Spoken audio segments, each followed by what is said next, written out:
আপনি কি জানেন, অ্যাজ আ ওয়াইফ আপনাদের দুজনের মধ্যে যদি কোনো রকম ম্যারিটাল ডিসপিউট চলছে, ঝগড়া অশান্তির কারণে হাজবেন্ড আপনার সাথে থাকছে না, অথবা আপনার সাথে থাকছে কিন্তু আপনার সমস্ত খরচা দিচ্ছে না, অথচ আপনি কিছু করেন না, আপনি ফুল টাইম হাউস ওয়াইফ এবং আপনি সহ আপনার সন্তান পুরোপুরি আপনার হাজব্যান্ডের ওপরে ইকোনমিক্যালি ডিপেন্ডেন্ট।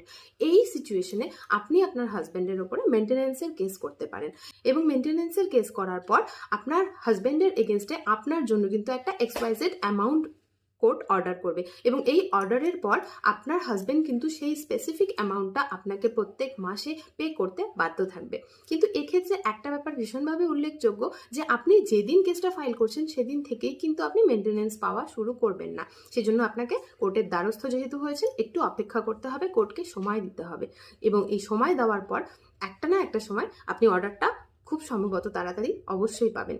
এবং এই অর্ডারটা আপনি যে পাবেন, এই অর্ডারের ক্ষেত্রে এই ব্যাপারটা কিন্তু ভীষণ স্পেসিফিক, যে যেদিন আপনি কোর্টে কেসটা ফাইল করেছিলেন মেনটেন্যান্সের জন্য সেই দিন থেকে আপনি পেমেন্টগুলো পাবেন।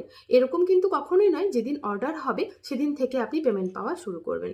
তো এই ধরনের যে কোনো ইস্যুস যদি আপনারও জীবনে হয়ে থাকে, তাহলে আপনি কিন্তু কোর্টের দ্বারস্থ অবশ্যই হতে পারেন।